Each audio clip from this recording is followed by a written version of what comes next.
something else. Let me pull this top box out. Now, on this next one, there we go. If you will look now on this side, there's still room. I still have stuff I want to put in here. I've got my 2 saw blades. These are the 2 additional saw blades for the turning saw, and they are different blades. That one that I have currently mounted is the medium blade one. I have a fine blade one, and I have a rough blade one. The rough blade one is the one that I use if I've got to tackle some really aggressive hardwood. Now, what's this? This is effectively a bobbin, very crude bobbin, I admit. It's a dowel rod I cut off, but this is cotton thread and chalk. I've got 3 pieces of chalk, 1 blue and 2 white. Chalk lines existed. We know they existed. We know they were used as far back as Egypt. They were used to mark some of the stones for the pyramids, and they were used all the way through the Middle Ages. This is how you marked a straight line on wood, because some of the cuts you were shooting for were longer than any board you had for a straight line. And let's face it, wood flexes as it heats, as it dries, as it ages. So a chalk line won't. So yes, chalk lines were a thing, and it's something that I wanted to have here for my projects. Now, oh, and in case you were wondering, these boxes that you're looking at. They are wood boxes that were custom built for this box. And you see this one has a feet on it. They seat together like that. Inside the box has both a divider for and a holder for my smaller tools. That is what you're seeing me pull stuff out of right now. Now there's a third one down there, and I'm going to get this one out right here. What's in my third one? The bit brace bits. Now, these are really awesome. If you look, I'm going to get this right up on the camera there. If you look at the top, you see the worm.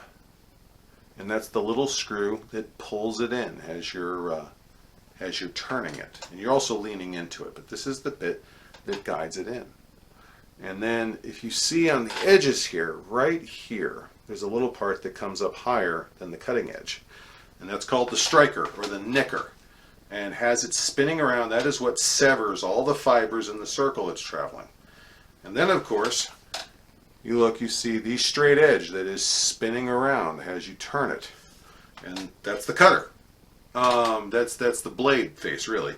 And that is what chews up the wood now that it's severed from everything else. And then the worm body, or the drill body, is what extracts all of that stuff up away from the away from the bottom of the hole, and it just bores its way in. Now, the funny thing is, I don't want to say funny thing, but the interesting thing is that this is actually a combination of 3 different tools right here. Now, you're saying, wait, 3 different tools, what are you talking about? So, the tip is designed to guide it so it doesn't slide around while it's drilling. It drives a little hole. So the tip is an awl. It's a point. Now it also has a screw on it, which makes it kind of a more complicated thing. But it's the same base purpose. It's an awl. It's a guide. And then your nickers, well, they cut. Your nickers are a knife. Like, that's what they do. I sharpen them like I would a knife. The whole point of them is to sever, to strike. And that's what it does. That's a knife. And what about the cutting face? Well, it's a flat face that cuts across the face of the wood and brings it up. So what is that? It's a chisel. You can see right there, that's actually about the right width of that particular cut face. And it works just like a chisel. This is as if you had a chisel on a lever arm spinning around in a circle, carving it away. Those are your 3 tools.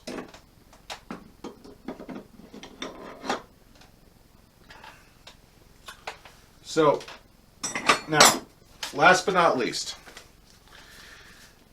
If you go to sca.org, and this I'm going to put a link to in the show notes, if you really want to get into traditional woodworking, I highly recommend. There is a booklet that is a copy of an article that was in the Complete Anachronist. It was published in 2003, and it's volume 121. But the title is European Woodworking Tools 6 to 1600 Current Age.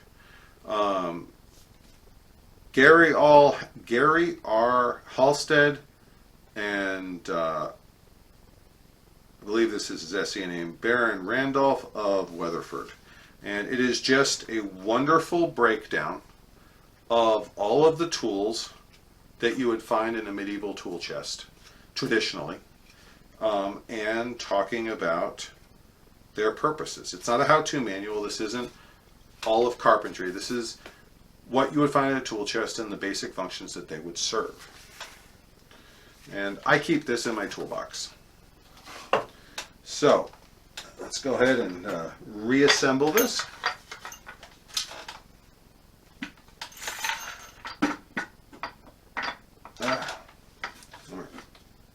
And it is a snug fit, make no mistake about it.